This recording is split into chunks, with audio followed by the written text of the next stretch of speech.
tardes a todo el pueblo dominicano que nos escucha en esta emisora y a través de las redes sociales, aquellos dominicanos en otras tierras, en otras playas, allende los mares. A su programa, Así es el Defensor, programa institucional del Defensor del Pueblo de la República Dominicana. Con ustedes, Nilo de la Rosa. Y como siempre les decimos que en ese programa siempre vamos a aprender de derechos humanos, de derechos fundamentales, de deberes fundamentales, muy importante, de la buena administración pública y en general del Estado social y democrático de derecho que proclama nuestra Constitución de la República en su artículo 7. En la tarde de hoy vamos a conversar con el doctor Roberto Quiroz Canela, quien es el primer suplente del Defensor del Pueblo y además es el encargado del Departamento de Litigio Estratégico del Defensor del Pueblo. Y vamos a conversar sobre el proceso penal dominicano. El proceso penal dominicano que en muchas ocasiones, en algunos medios de comunicación, no vamos a decir todos, pero sí en buena parte, a veces se transmite una serie de conceptos erróneos que de vez en cuando van confundiendo a la población sobre algunos procesos judiciales que se están llevando a cabo en los procesos en los tribunales de la República. Y bueno, no sin antes, vamos a escuchar nuestro tradicional editorial y también vamos a saber qué hizo el Defensor del Pueblo durante la semana. Comencemos. Queridos amigos, los altos niveles de violencia intrafamiliar y violencia social que se están presentando en la República Dominicana amerita acciones fuertes y contundentes, no solo desde las autoridades gubernamentales como siempre se piensa, también las familias y cada uno de los individuos que componemos la sociedad. Tenemos una grave responsabilidad de hacer un aporte sustancial a la resolución del problema, o al menos su control efectivo. En los recientes hechos sangrientos y lamentables, en los que hombres y mujeres han perdido la vida a manos de individuos con armas de fuego y armas blancas, se puede constatar en estos todo un historial de hechos similares en los que parece que la autoridad y el orden público no fueron suficientes para evitar el desenlace fatal. Es común encontrar en esos antisociales y enemigos de la dignidad y los derechos humanos antecedentes delictuales y criminales, tales como homicidio, asesinato, violencia de género, robo agravado, golpes y heridas e incluso tipos penales más complejos como estafas, extorsión y corrupción. ¿Cómo es posible que esos elementos anduvieran sueltos en las calles de nuestro país sin el más mínimo monitoreo o control por parte del Estado? Sin duda alguna, ciertas cosas no están funcionando correctamente en nuestro país. Ciertas cosas llaman a suspicacia. Ciertas cosas inquietan hasta el más bravo de los habitantes de la República. Parecería que estamos a merced de la ley de la selva, es decir, la ley del más fuerte y no a merced de la razón y del Estado de Derecho. Es evidente que debemos hacer un alto y realizar cambios profundos relacionados con la forma en cómo estamos gestionando la violencia en nuestra sociedad. Ojalá que en algún momento las autoridades educativas dominicanas se tomen más en serio la gestión y manejo de las emociones, muy especialmente la ira. Según Lucio Anneo Séneca, filósofo romano de la escuela estoica, esa ira descontrolada es el vicio más detestable en el ser humano, y el individuo iracundo es el más deleznable de la especie humana, puesto que se siente a gusto colocándose fuera del atributo humano más característico, la capacidad de raciocinio. Decía Séneca que la ira es locura breve, porque impotente como aquella para dominarse, olvida toda conveniencia, desconoce todo efecto, es obstinada y terca en lo que se propone, sorda a los consejos de la razón, agitándose por causas vanas, inhábil para distinguir lo justo y lo verdadero, pareciéndose a esas ruinas que se rompen sobre aquello mismo que aplastan. Queridos amigos, nos hemos dado cuenta de que todavía subsiste entre nosotros un espíritu de barbarie y de salvajismo. O nos proponemos a civilizar por completo a nuestro país, o todos viviremos bajo el imperio de unos pocos individuos cuyo nivel de irracionalidad no dista mucho de los animales. Muchas gracias.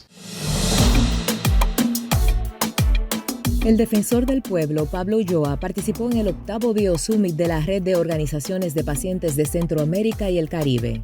Ulloa tuvo una ponencia bajo la temática Políticas Públicas de Salud en la región, Centroamérica y República Dominicana.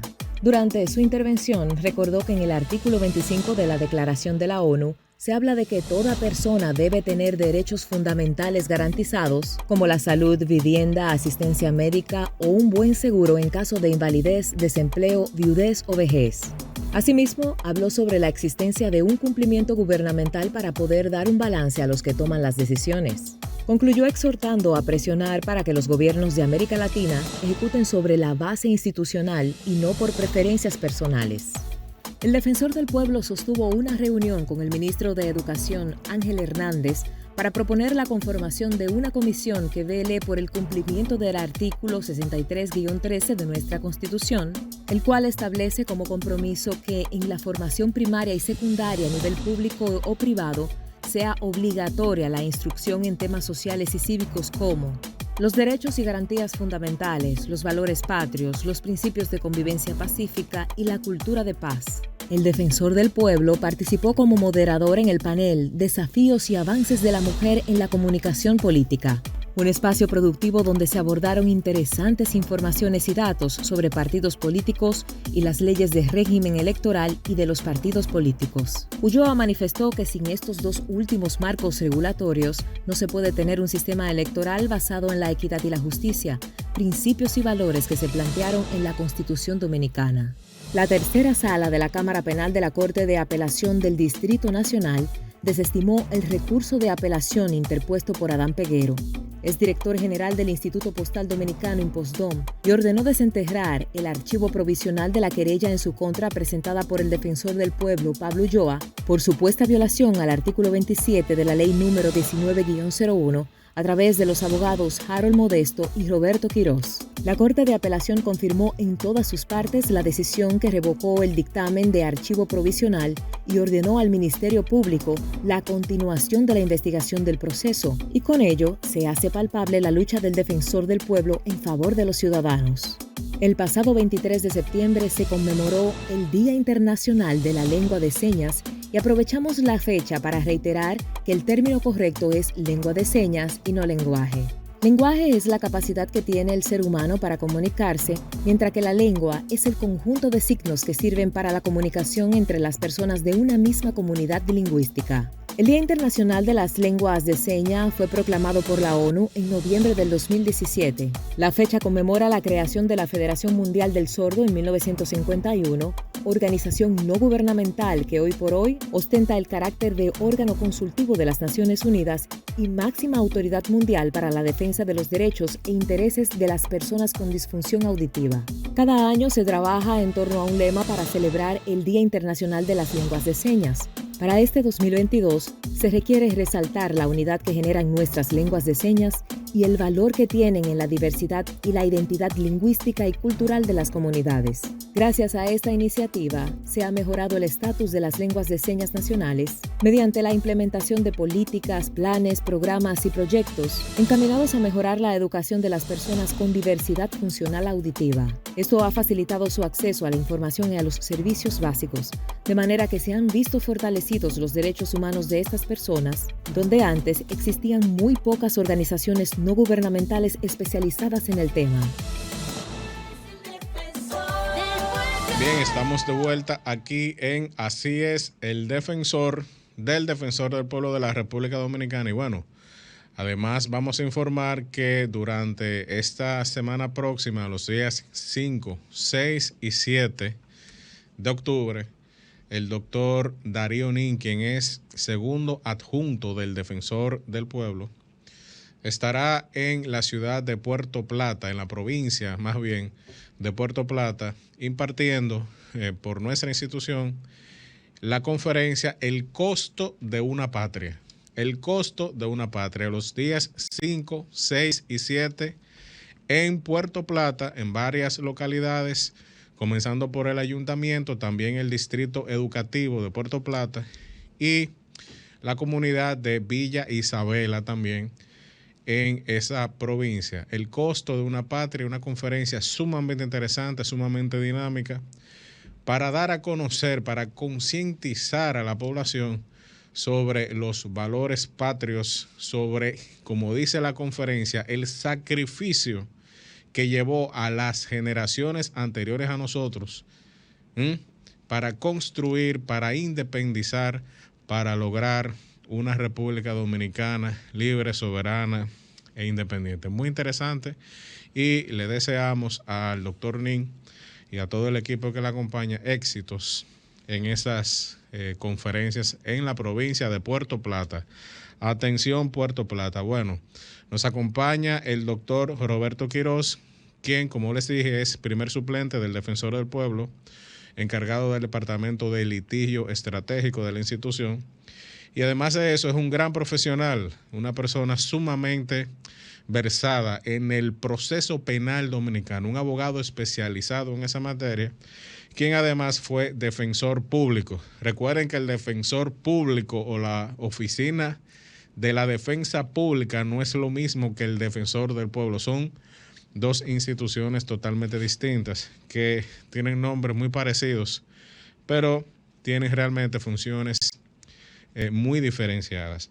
Bueno, doctor Roberto Quiroz Canela, muy buenas tardes, ¿cómo se siente? Muy bien, gracias a Dios, y complacido una vez más de estar acá en este programa, tratando de llevar la información al pueblo dominicano y por demás a los dominicanos que están fuera del país y que también pueden ser radioescucha de este programa. Así es, bueno, y sobre todo a través de las redes sociales del Defensor del Pueblo y de esta emisora Sol 106.5 FM. Doctor, hay una situación en el país de que en muchas ocasiones se transmite o se emiten conceptos no muy, vamos a decir, certeros a la hora de hablar del procedimiento penal, del proceso penal dominicano, en ocasión de muchos casos que se están ventilando en la justicia, en varias jurisdicciones, pero especialmente la jurisdicción penal. Notablemente podemos hablar, por ejemplo, del caso del Defensor del Pueblo, por el atentado que sufrió el 11 de abril pasado en el Canódromo, el Coco, aquí en el Distrito Nacional, que todos ustedes conocen muy bien qué ha sucedido ahí. Y bueno, vamos por lo más básico, porque precisamente ese es el motivo de ese tema en el día de hoy, en la tarde de hoy. Doctor, ¿qué nosotros debemos entender por Código Procesal Penal y en qué se diferencia del Código Penal? Bien, el Código Procesal Penal no es más que el documento que reúne los diferentes procedimientos que se rigen en materia penal. Desde la medida de coerción, audiencia preliminar, la investigación, el juicio, los recursos, los principios, es decir, un catálogo de procedimientos que se deben agotar en cada etapa. Y eso conforma lo que es el Código Procesal Penal. Fíjese que anteriormente se le llamaba Código de Procedimiento Criminal. Existía un único procedimiento que era sumario, escrito y no contradictorio, donde el juez para ese momento era ley, batuta y constitución. Era quien lo hacía todo. Los abogados, de hecho, tenían poca oportunidad de llegar al proceso y llegaban después que el juez dictaba la providencia calificativa, apertura a juicio. Hasta ese momento no podía un abogado intervenir.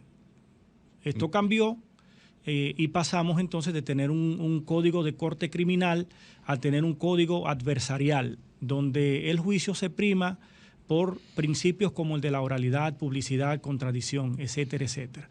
¿Y cuál es la diferencia que tiene con el Código Penal? Bueno, como dice el magistrado Camacho, hoy presidente del Tribunal Electoral, en su código de un juez, el código de Camacho, el código comentado, él dice que el Código Procesal Penal es el código para los hombres serios y el código penal es el código para los delincuentes.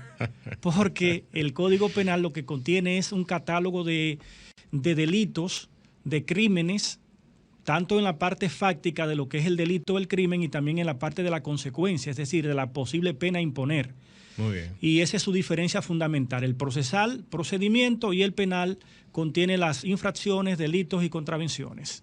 Muy bien, y bueno, y ese código, antiguo código de procedimiento criminal, era de origen francés. Así es. Y bueno, lo cambiamos en el año 2001, 2002 al nuevo Código Procesal Penal, que ya tiene otras características, y toda una generación de abogados nació ya con ese Código Procesal Penal en vigencia, pero el Código Penal sigue siendo el mismo francés. El mismo. De 1884. Bueno, traducido al español, correcto. claro, en 1884, el antiguo Código de Napoleón.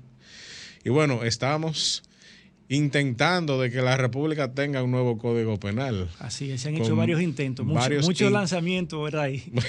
Así es. Muchos lanzamientos, muchos intentos, más de 75, 76 nuevos tipos penales aparecen en el nuevo Código Penal.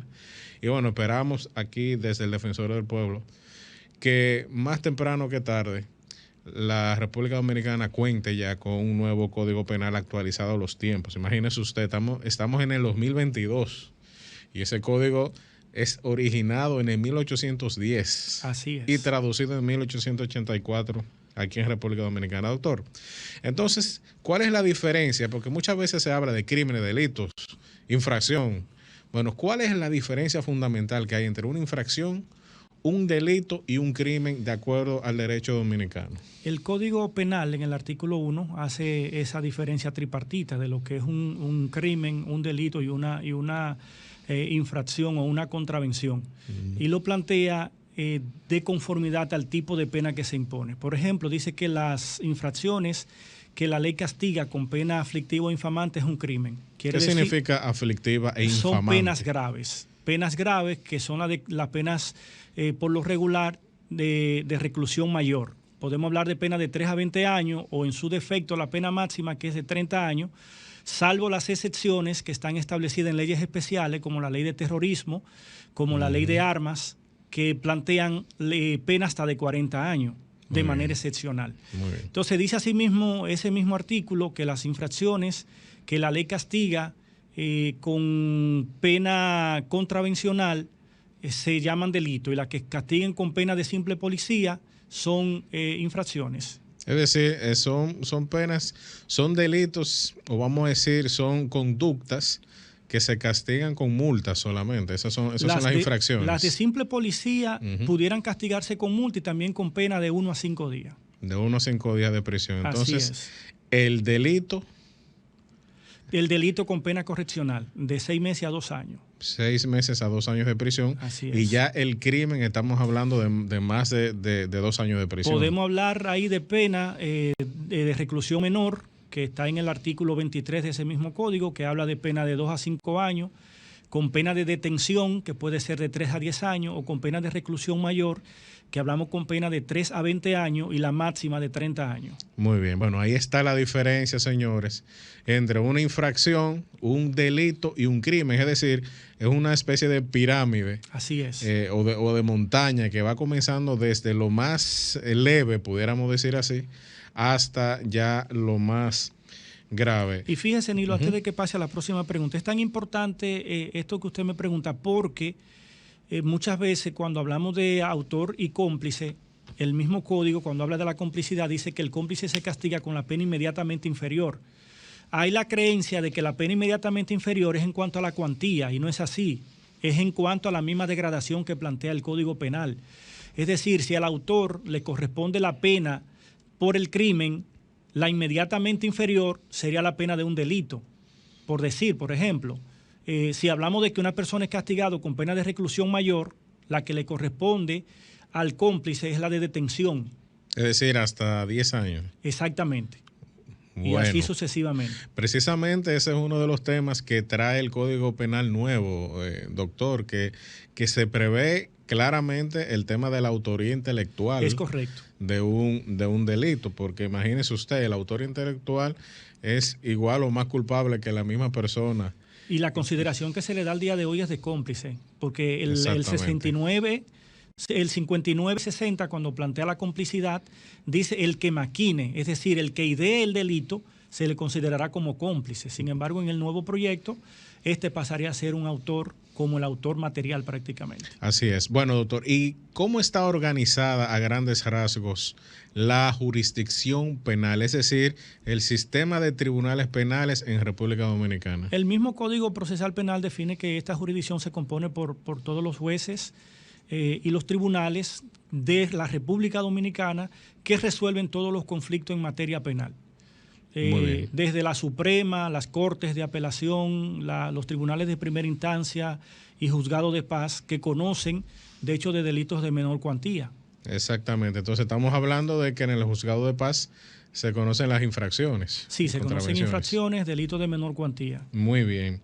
Bueno, vamos a una breve pausa en la cual vamos a conocer algo muy importante que se celebra el día de hoy, 2 de octubre, que es el Día Internacional de la No Violencia, que nosotros compartimos con ustedes. Vamos a conocer los motivos por los cuales la Organización de Naciones Unidas instauró esta fecha y relacionado con quién, específicamente con Mahatma Gandhi, el gran padre de la patria de allá de la India. Vamos a conocer las razones de este día y posteriormente, como siempre, vamos a escuchar nuestra Constitución animada para niños y niñas del Defensor del Pueblo. Adelante. El 2 de octubre se celebra el Día Internacional de la No Violencia, decretado por la Organización de las Naciones Unidas. Se escogió esta fecha en honor a uno de los principales líderes que ha existido de movimientos no violentos, Mahatma Gandhi, líder de la independencia de la India y quien definió la violencia como la mayor fuerza a disposición de la humanidad. Es más poderosa que el arma de destrucción más poderosa concebida por el ingenio del hombre. El decreto fue aprobado el 15 de junio del 2007 y desde entonces, cada 2 de octubre, la ONU realiza actividades culturales que promueven la cultura de paz, tolerancia y comprensión entre todos los ciudadanos del mundo. Pero, ¿por qué celebrar un Día Internacional de la No Violencia? Vivimos en un mundo que parece ser cada vez más violento. Se estima que cada año 1,6 millones de personas pierden la vida en algún acto de violencia, donde los tipos más comunes son violencia contra la mujer o violencia de género, violencia racial, violencia religiosa, violencia homofóbica y en menor grado, violencia criminal. En la mayoría de los casos, las razones por las que las personas recurren a la violencia es por falta de tolerancia y poca comprensión hacia el prójimo. De entre todos los tipos de violencia, la que ha tenido un repunte en los últimos años es la violencia de género o contra la mujer. Según las estadísticas de la ONU, se estima que el 35% de las mujeres que mueren en todo el mundo lo hicieron por causa de un acto violento propiciado por su pareja o algún miembro de la familia. Pero lo peor de esto es que en el año 2017 esta cifra subió al 50%. Sin embargo, no toda la violencia termina en muerte. Muchas mujeres son acosadas o violadas alrededor de todo el mundo. Son insultadas verbalmente o son dejadas por sus opresores. Todas estas acciones son formas de violencia contra la mujer y entran dentro de las estadísticas que se observan durante este día, junto con muchos de los otros tipos de violencia ya mencionados. En el 2018, con motivo del Día Internacional de la No Violencia, se creó la campaña La Bondad Importa, por iniciativa del Instituto Mahatma Gandhi de Educación por la Paz y el Desarrollo Sostenible. Se animaba a la gente a que compartiera sus actos de bondad en las redes sociales, y es que la bondad es un valor de unidad tan fuerte y capaz de vencer cualquier inconveniente o reto. Derechos colectivos y del medio ambiente. El medio ambiente está compuesto por seres vivos, como los humanos, los animales y las plantas, así como otros elementos como el suelo, el agua, el aire y los objetos físicos. El medio ambiente nos brinda sus recursos naturales para el desarrollo de la vida. Es muy importante cuidar del medio ambiente para asegurar nuestro futuro en el planeta Tierra. Derecho a la protección del medio ambiente. Nosotros tenemos el derecho y el deber de proteger nuestro medio ambiente, ya que dependemos de él. Es muy importante para todos los humanos conservarlo, cuidar los recursos naturales y los animales, las plantas y las masas de agua. El Estado dominicano hace lo posible para preservar el medio ambiente, y la Constitución prohíbe a las personas hacerle daño. Acciones que podemos tomar para cuidar nuestro medio ambiente. Separar y reciclar la basura. Usar el transporte público. Apagar las cosas que no estés usando. Cerrar la llave. Mantener el entorno limpio. Apagar la luz. Donar tus juguetes en desuso. Así concluimos este episodio sobre los derechos colectivos y del medio ambiente.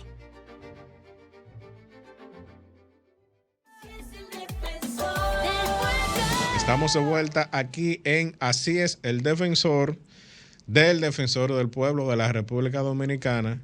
Estamos conversando con el doctor Roberto Quiroz Canela, quien es el primer suplente del Defensor del Pueblo y un hijo distinguido, por cierto, del municipio de Constanza, allá en La Vega, ¿verdad, doctor? Así es. Me dijo un amigo que no tuve que llegar a ser presidente de la República para que me reconocieran. Que le agradezco a los que hicieron ese gesto. Bien, bueno, y un gran saludo a todos los habitantes de allá de Constanza, Jarabacoa y toda la provincia de La Vega, que tienen un gran hijo, un gran hermano aquí presente entre nosotros. Bueno, doctor, en muchas ocasiones se habla en los medios de comunicación del Ministerio Público, de la Fiscalía, de la Procuraduría, etcétera, etcétera. Sabemos que doña Miriam Germán es actualmente la Procuradora General de la República y bueno, detrás de ella hay toda una organización que se le llama de todas estas formas y parece que los medios no concuerdan en un nombre en específico y vemos que en otros países tienen nombres similares o muy distintos también. Así es. Y, por ejemplo, usted ve que el Defensor del Pueblo aquí se llama así, pero en Guatemala se llama Procurador General de Derechos Humanos. Es decir, hay un tema con la palabra procurador. Doctor, ¿cuál es la función del Ministerio Público en el proceso penal? ¿Y qué es el Ministerio Público? Bueno, el Ministerio Público es una institución dedicada a trazar las políticas criminales o las políticas públicas en materia de crimen y delito en un país. En este caso, en República Dominicana, el Ministerio Público como función esencial definida por su propia ley y definida por el Código Procesal Penal, tiene la función específica de ser el encargado y director de la investigación. Muy bien. ¿Y qué significa la palabra procurador? Porque son palabras que parecen hasta medievales, doctor. ¿Cómo es el asunto? Bueno, si buscamos tal vez un concepto, pudiera ser que sí, que esté justamente en ese estilo de palabra en cuanto... Porque imagínese, ¿desde qué momento viene el tema del procurador? Parecería casi hasta una película o novela de esas novelas antiguas, ¿verdad? Pero acá en República Dominicana el Procurador General de la República no es más que el titular de esa institución encargado de dirigir a los demás procuradores, tanto los que son adjuntos a él y los que están por debajo de él, como los que son de corte y los de primera instancia, que son los procuradores fiscales. Bien, bueno, ese procurador encargado, ¿verdad?, de esa persecución, de perseguir el crimen y el delito, aparte de, ¿verdad?, Así es. Que actualmente la Constitución de la República, doctor, también le da una tercera función al Ministerio Público, que es el control del régimen penitenciario. Sí, se lo da. Es decir, hay una institución adjunta. Traza la política, persigue y además de eso tiene la función de resguardar al condenado. Así es. Eso es una situación que aquí en República Dominicana está establecida en la Constitución de la República, pero la misma Constitución dice que también puede ser establecida por ley otra institución a esos fines, pero mientras tanto está en manos del Ministerio Público. Así es. Se dice que el Ministerio Público representa a la sociedad en el proceso penal. ¿Es verdad eso, doctor? Y el pueblo se pregunta, ¿y con qué se come eso? ¿Es la sociedad o el Estado que representa? Bueno, Cuando habla de que representa a la sociedad, muchas veces no hay gente que no lo entiende porque usted diría, bueno, pero el imputado es parte de la sociedad. Así si es. el Ministerio Público con toda esa maquinaria aplastadora lo está persiguiendo. Realmente el Ministerio Público representa al Estado. Y de hecho, aunque debe de ser objetivo en sus investigaciones, en su persecución y en los sometimientos, pero al momento ya de presentar una acusación, entonces pasa a ser una parte parcial con los intereses que persigue. Así es. Bueno, claro está, luego de una investigación objetiva. Así es. En principio debe ser objetiva y además de eso, esa postura que toma debe estar fundamentada en evidencia. Así es. Porque ese es precisamente lo que trajo el Código Procesal Penal. Que no podemos decir que el antiguo código no lo tenía, pero hay un enfoque en la prueba y en la evidencia, ¿verdad? Sí, la diferencia en el Código Criminal era que el Ministerio Público no entraba en función hasta tanto el juez de instrucción, que era como se le llamaba en ese entonces, no daba esa oportunidad. Bueno, así que ahora se le llama juez de la instrucción. ¿Por qué esa diferencia de instrucción y de la instrucción, doctor? Cuando era de instrucción era porque el mismo juez era quien instruía el proceso, era quien investigaba, era quien citaba a los testigos, era quien escuchaba al imputado, etcétera, etcétera. Ahora era quien armaba el expediente. Totalmente. Ahora el juez de la instrucción o de las garantías es el que vela porque esa investigación que está haciendo el Ministerio Público sea de conformidad a un principio de legalidad. Muy bien. Bueno, doctor, otro de los conceptos que muchas veces se menciona y que a veces se confunde es la denuncia y la querella. ¿Existe alguna diferencia entre una denuncia y una querella? Abismal la diferencia. A pesar de que, como usted dice, muchas veces hasta la misma prensa confunde y dice que acaban de poner la querella cuando tal vez lo que simplemente se hizo fue que se denunció. La primera diferencia importante entre la denuncia y la querella es que cualquier persona puede ir y denunciar, aunque no sea víctima del hecho. Cualquier persona. Usted mismo ahora mismo pasa por la calle y ve un cadáver tendido en el piso, usted puede ir a cualquier destacamento donde esté un ministerio público y decir, mire, en tal sitio yo vi que hay alguien tendido que parece que está muerto. Y a partir de ahí usted acaba de poner una denuncia. Sin embargo, usted no es víctima de eso. Ahora, cuando un tío, un hermano, un primo, el papá, la mamá, el hijo de esa persona que está tendido en el piso va y a través de un abogado hace una instancia y la depositan por ante el Ministerio Público, está interponiendo una querella. Es decir, la querella tiene que ser un acto mucho más formal, en el que se necesita el Ministerio de Abogados para que representen a esa persona. La denuncia no, la denuncia cualquier persona, sin ser parte del proceso, va a la policía o al Ministerio Público y establece la comisión de un hecho. Fíjese que para denunciar no hay ni siquiera que individualizar quién fue la persona que pudo haber cometido el hecho. Usted simplemente tiene que decir que en tal sitio ocurrió tal cosa y a partir de ahí debe de aperturarse una investigación. Muy bien, y el Ministerio Público también puede actuar en base a un rumor o una noticia que vio el fiscal o como decimos coloquialmente, un simple chisme que se oyó por ahí. Claro que sí, principalmente cuando hablamos de hecho de acción pública. El que el Ministerio Público está obligado a perseguirla. Muy bien. ¿Y cuáles son, ya que usted menciona hechos de acción pública? Nosotros sabemos, doctor, que el Código Procesal Penal creó distintas acciones, es decir, distintas categorías de procesos penales. Usted mencionó una que es la acción pública. Sí, ¿Cuáles son entonces esas distintas acciones y en qué se diferencian una de otra? En el segundo título del Código Procesal Penal, después de los principios que rigen el proceso penal, está justamente las acciones desde el artículo 29 en adelante. Y hay tres tipos de acciones. La acción pública, que es la que el Ministerio Público está obligado a perseguirle y que es indelegable. Está la acción pública a instancia privada. Esto significa que para que el Ministerio Público la pueda promover debe de haber una denuncia o una querella interpuesta. Y si desaparece esa denuncia o esa querella, inhabilita al Ministerio Público para poder proseguir con esa persecución. Y la tercera es la acción privada en la que el Ministerio Público no tiene participación. Muy bien, ¿usted puede darnos un ejemplo de una acción pública, una acción pública a instancia privada y una acción privada? Claro que sí. Un ejemplo palpable, que la gente que siempre conoce eso, ese tipo de ejemplos. Correcto. Cuando hablamos, por ejemplo, de un homicidio, estamos hablando de una acción pública. Muy bien. Cuando hablamos, y ya los ejemplos que le puedo poner de la acción pública e instancia privada, de la acción privada, están delimitados en los artículos 31 y 32.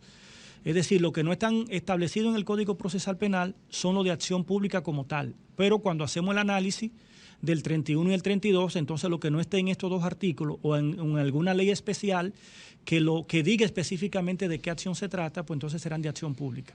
Lo de acción pública e instancia privada, tenemos el robo simple, sin arma y sin violencia, golpes y heridas que no hayan ocasionado lesión permanente, tenemos la estafa, el abuso de confianza, etcétera, etcétera. Y la acción privada, tenemos la ley de cheque y tenemos los temas de propiedad. Muy bien. Bueno, la ley de cheque es muy interesante, que establece prisión. Claro que sí. Por cheque, por un cheque sin fondo. ¿Cómo es eso, doctor? Que un instrumento de pago, vamos a decir, el hecho de yo tener una deuda y yo dar un cheque sin fondo, termine yo en prisión. Eso no viola un poco vamos a decir, aquello de que no hay prisión por deuda. Bueno, mire. ¿O estamos ligando conceptos aquí? Bueno, lo que pasa es que no hay prisión por deuda salvo cuando provenga de una infracción penal. ¿Cuál es el tema con el cheque? Que siendo una modalidad de pago, un instrumento de pago, cuando usted entrega un cheque a sabiendas de que el mismo no tiene fondo, entonces lo remiten a los elementos de la estafa. Es decir, usted prácticamente está estafando a esa persona entregándole un cheque que él cree que va a resolver el problema y entonces lo que usted le está creando un problema mayor. Pero la historia en materia de cheque es que lo que se pretende es despenalizar.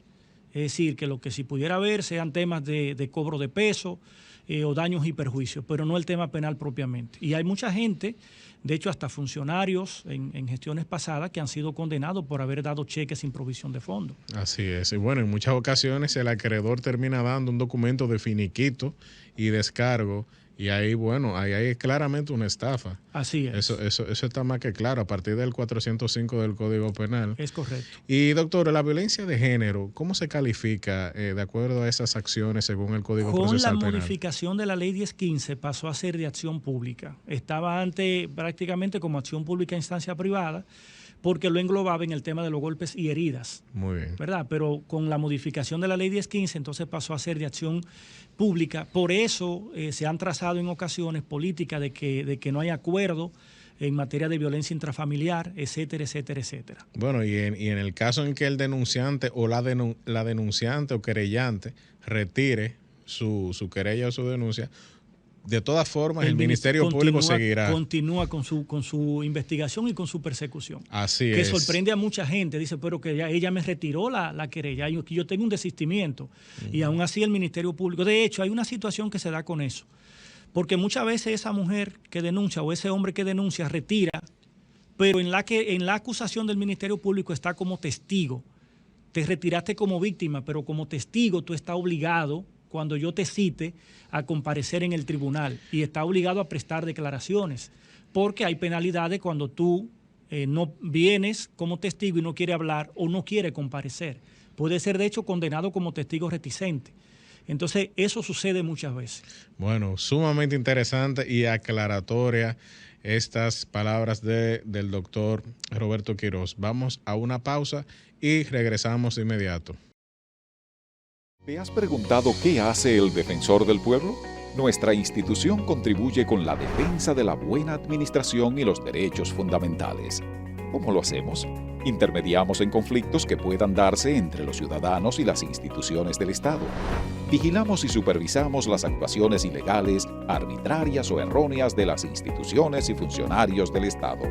Sugerimos cambios de criterio de los actos y actuaciones de la administración pública que violenten derechos. Promovemos y educamos a la sociedad en derechos humanos y fundamentales y accionamos en amparo de los derechos de las personas e intereses colectivos y difusos. Entérate de esto y mucho más en nuestra página web www.defensordelpueblo.gov.do. Teléfono 809-381-4777. Síguenos en Facebook, Twitter e Instagram a través de @defensorrd. Vamos por lo que nos une. Acceder al Defensor del Pueblo es fácil. Ya puedes descargar nuestra aplicación Defensor RD, disponible en App Store y Google Play. A través de esta puedes registrar tu caso, solicitar una visita del defensor, una charla, taller o aplicar para diplomados. Descárgala ahora. Estamos de vuelta en Así es el Defensor, conversando con el doctor Roberto Quiroz Canela, quien es especialista en Derecho Penal, Derecho Procesal Penal, y es el primer suplente del Defensor del Pueblo. Y estamos conversando sobre el proceso penal dominicano con motivo precisamente de nuestro interés de aclarar conceptos fundamentales, sobre todo para muchos medios de comunicación que están informando sobre los procesos judiciales que se llevan a cabo en los tribunales de la República. Bien, doctor, ya conversamos sobre los tipos de acción penal y nos interesó bastante todo este tema de la violencia de género, porque en muchas ocasiones vemos que se ponen las denuncias, las querellas, las retiran y el Ministerio Público sigue hasta el final independientemente de eso. Así es. ¿Por qué? Porque se trata de una acción pública, es decir, que no afecta a una persona en específico, sino que afecta a la sociedad en general. Ese es el concepto que hay detrás de eso. Eso es correcto. Bien, en muchas ocasiones, doctor, se habla de medidas de coerción. Y también se comete el error de decir, lo condenaron a 3 meses, lo condenaron a 6 meses. Y bueno, la gente, viendo la gravedad del crimen o del delito, la gente le quiere caer encima al juez. Así es. Pero realmente no es condena. Y estamos hablando de medidas de coerción. ¿Qué es una medida de coerción? ¿Cuál es la diferencia con una condena? ¿Y cuáles son esas medidas de coerción que establece el Código Procesal Penal? Bien. En un concepto de medida de coerción podemos establecerla como las medidas o los instrumentos que tiene el Estado para garantizar que una persona pueda someterse a un proceso penal y asimismo pueda disponer de los bienes para garantizar las posibles indemnizaciones, multas o costas que puedan devenir del proceso. Partiendo de este concepto, tenemos que hablar de una división que existe de la medida de coerción entre la personal, que son las que atañen directamente a la persona, y las reales, que son las que atañen al patrimonio de la persona. En el Código Procesal Penal, en el libro quinto, a partir del artículo 222, define desde los principios que rigen en materia de medida hasta los tipos de medida que existen. Y en los mismos principios está la diferencia con la pregunta que usted hace con la condena. Es decir, las medidas de coerción son instrumentales, son provisionales, es decir, que no se imponen indefinidamente. Una medida de coerción no se puede imponer indefinidamente. Cuando imponen prisión preventiva a una persona, la imponen por 3 meses, por 1 mes, por 6 meses, por 12 meses. Se habla de 1 año, pero el Código Procesal Penal no habla de 1 año, habla de 12 meses, la calcula en meses. Y eso tiene una lógica, porque si hablamos de 1 año, hablaríamos de 1 año calendario. No podemos decir que entre junio y junio hay 1 año, hay 12 meses, por ejemplo. Entonces, ¿cuáles son las medidas personales que existen en el artículo 226? Tenemos numeradas 7 medidas, que si la contamos pudiera ser que sean más de 7, porque solamente del impedimento de salida, que está en el numeral 1, hay 3 tipos de impedimento de salida, que es el impedimento de salida del país, el impedimento de salida de una localidad o el impedimento de salida de un punto específico que imponga el juez, como pudiera ser el caso de la prisión domiciliaria combinada con un localizador, que implica que esa persona no puede desplazarse más allá que los 150 o 200 metros que tiene su casa. Ese es el famoso brazalete electrónico. El brazalete, exactamente. Muy bien. Así es. Entonces tenemos la garantía económica, que está en el numeral 1, el impedimento de salida en el 2, la obligación de someterse al cuidado o vigilancia de una persona o institución. Esto principalmente para cuando hay personas que tengan algún tipo de problema psicológico, que pudiera, por ejemplo, enviarse al Hospital Padre Villini hasta tanto se le conozca su juicio para inimputable o la situación que se vaya a conocer. Está la presentación periódica, que el juez la puede imponer 1 vez al mes, cada 15 días, 1 vez por semana, eso va a depender. Está la ubicación de localizadores, está la prisión domiciliaria y la prisión preventiva, que el mismo Código Procesal Penal en el artículo 15 establece que esta debería ser la excepción, aunque se utilice como regla. Y en el 243 del Código Procesal Penal entonces están las medidas de coerción reales, que son las que atañen directamente al patrimonio. Ahí habla de embargos, de hipotecas provisionales, entre otros, con la finalidad de garantizar las posibles indemnizaciones, multas o costas que devengan del proceso penal. De hecho, con la posibilidad de que una medida de coerción personal se pueda combinar con una medida de coerción real. De hecho, la prisión preventiva, que aunque el artículo 228 dice que no se combina con medidas que tengan su misma finalidad, pero sí es posible, y en la historia de la justicia dominicana existen varios precedentes de que se ha combinado prisión preventiva con medidas de coerción reales, como trabar embargos o medidas conservatorias como hipotecas. Bueno, es bastante lógico que el Código Procesal Penal establezca que en las medidas de coerción personales, la prisión preventiva no se combine con otras, porque si está preso, está preso. Así es. Entonces ya yo no tengo necesidad de poner impedimento de salida ni nada de eso, porque está preso. Eso es correcto. Es una cosa bastante lógica. Y doctor, bueno, ¿cuál es la finalidad última? Es decir, ¿por qué se pone una medida de coerción? ¿Qué se busca con la imposición de una medida de coerción? Porque una persona puede ser sencillamente procesada, enjuiciada y se acabó el tema ahí, ¿o no? ¿Qué pasa, por ejemplo, cuando una persona en República Dominicana, que el criterio, venimos desde la antigüedad, posiblemente hasta criterios trujillistas, que cuando una persona va a la justicia y le imponen, por ejemplo, una fianza y paga esa fianza para obtener su libertad, cree que ya él resolvió el problema. Y si no se le fiscaliza a través de otro tipo de medida, como pudiera ser la presentación periódica, para que la justicia se dé cuenta que esa persona está viniendo una vez al mes y que perfectamente es localizable, pudiera ser que esa persona no vuelva más a la justicia. Entonces, por eso la finalidad primordial de la medida de coerción es garantizar la presencia de la persona en el proceso. Muy bien. ¿Y si existe también alguna amenaza o alguna posibilidad de que esa persona que ha sido sometida pueda obstruir o dañar la investigación de alguna otra forma? Ese es uno de los supuestos para imponer medida de coerción, principalmente para imponer la prisión preventiva. Muy bien. ¿Y existen casos, por ejemplo, en los que se estile ya de plano imponer medida de coerción de prisión preventiva, por ejemplo?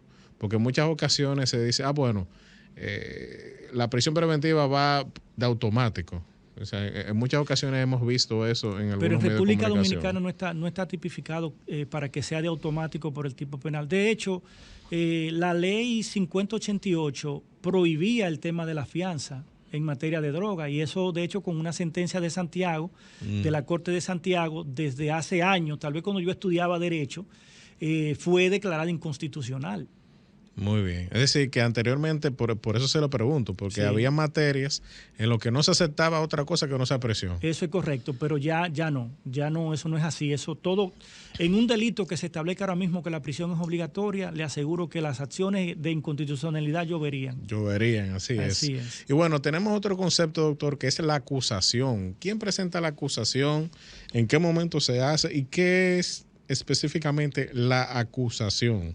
Bueno, la acusación es uno de los actos conclusivos definido por el Código Procesal Penal en el artículo 293 y en el 294 está entonces ampliado lo que es la acusación, en qué consiste, y no es más que el acto, el documento en el que el Ministerio Público, cuando tratemos los casos de acción pública y los casos de acción pública en instancia privada, va a establecer un cuadro fáctico, es decir, va a describir los hechos, va a establecer la calificación jurídica en la que se subsumen esos hechos y va a disponer de un elenco probatorio con su pretensión de qué se va a probar con cada elemento de prueba y conformado todo este escrito se depositará entonces en el Tribunal Control de los Juzgados de la Instrucción, en la coordinación, a fin de que se sortee y se envíe a uno de estos juzgados para que se conozca entonces una audiencia preliminar. ¿Cuándo se presenta la acusación? El artículo 150 del Código Procesal Penal establece que al finalizar la investigación el Ministerio Público debe de depositar un acto conclusivo, que pudiera ser perfectamente la acusación. Muy bien, bueno, sumamente interesante esos pasos, ¿verdad? De un proceso penal común en la República Dominicana. Y es importante aclarar que, porque dirían, en la acción privada, ¿quién presenta la acusación?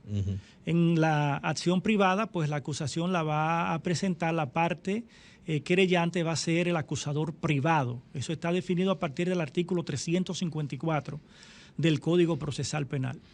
Bien, interesante. Bueno, usted mencionó una palabra que es la palabra subsunción, que vamos a hablar de eso dentro de unos minutos, no sin antes ir a la pausa que nos corresponde en ese momento. Adelante.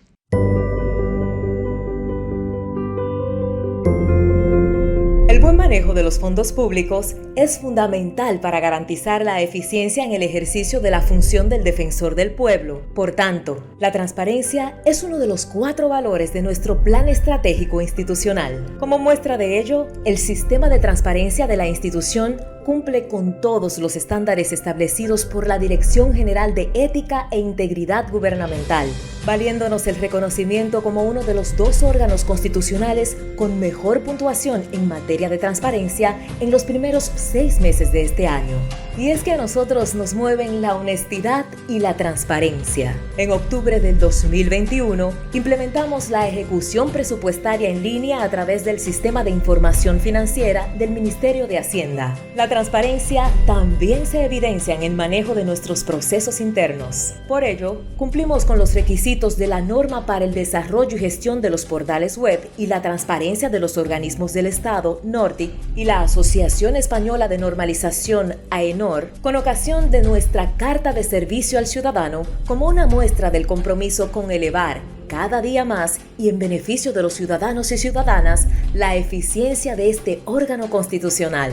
¿Resultados? Como resultado de todas las acciones, el Defensor del Pueblo aumentó su capacidad de atención y respuesta en un 201% y una institución abierta y transparente. Vamos por lo que nos une.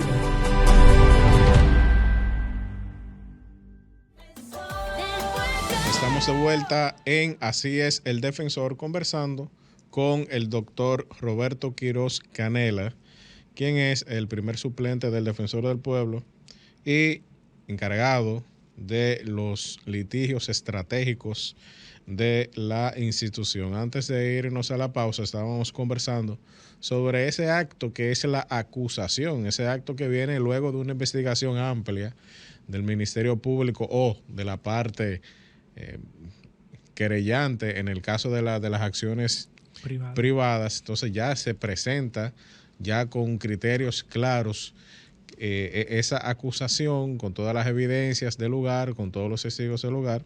Y bueno, el doctor Quiroz mencionó una palabra que es la subsunción, que es una palabra muy poco conocida fuera del ámbito de los abogados. Y queremos saber, doctor, ¿qué significa subsunción? ¿Qué es subsunción? ¿Qué es subsumir algo?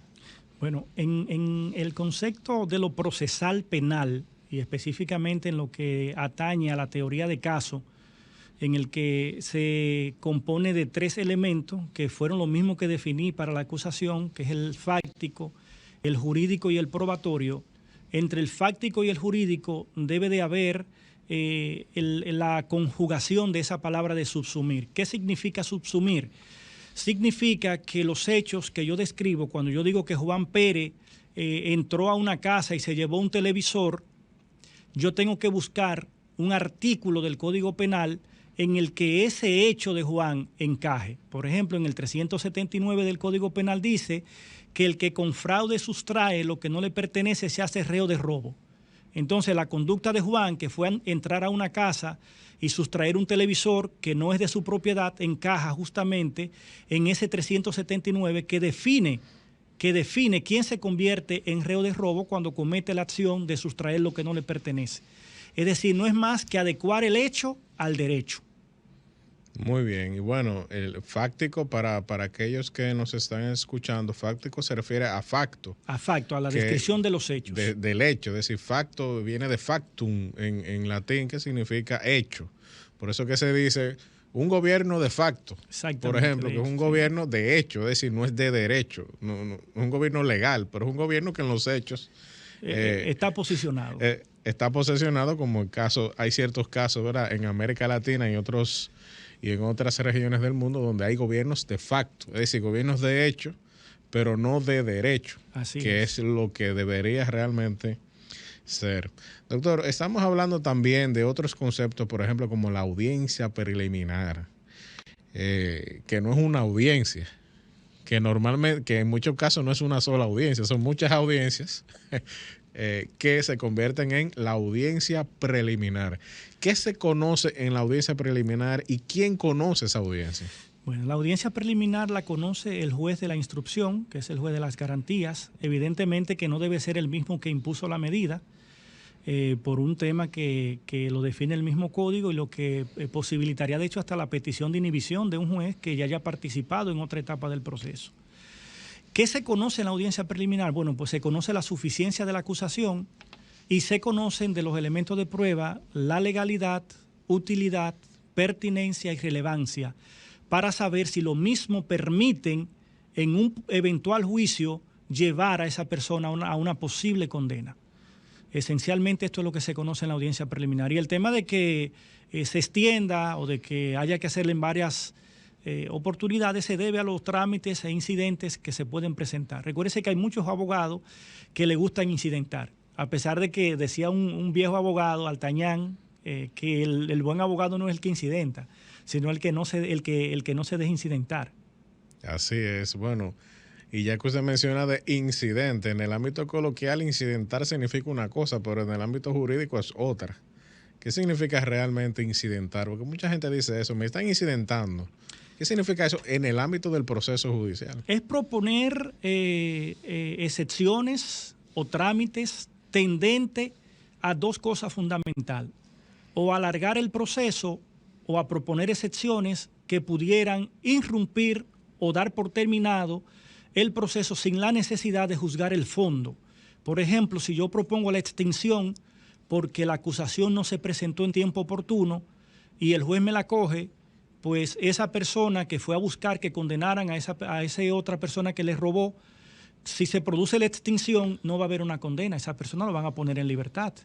Entonces al final se hizo justicia, pero no la justicia que esperaba quien se querelló o quien acusó a esa persona. Muy bien, ¿y qué decisión tomaría el juez ahí? Es decir, ¿cuál es la decisión que toma el juez con respecto a la presentación de esa acusación, de todos los elementos de prueba, de la suficiencia de prueba, etcétera, etcétera? ¿Cuáles son las opciones que tiene ese juez en ese caso? Si ya es formalmente, independientemente de los incidentes, y el juez va a conocer la audiencia preliminar como tal, entonces el juez, de conformidad al 301, tiene varias situaciones que debe de observar. Debe de observar la suficiencia de la acusación, debe de verificar los elementos de prueba, darle el valor a cada elemento de prueba, el valor en cuanto a los aspectos que había dicho de legalidad, utilidad, pertinencia y relevancia.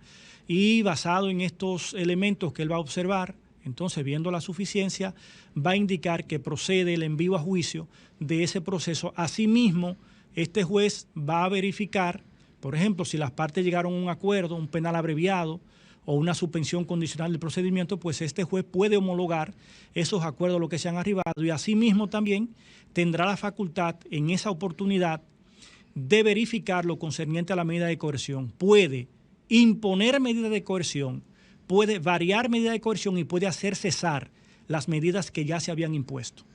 Muy bien, y si el juez determina, doctor, que no hay suficiencia de prueba, que no hay méritos, ¿qué decisión debe de tomar el juez? Dictamina la resolución del auto de no al lugar.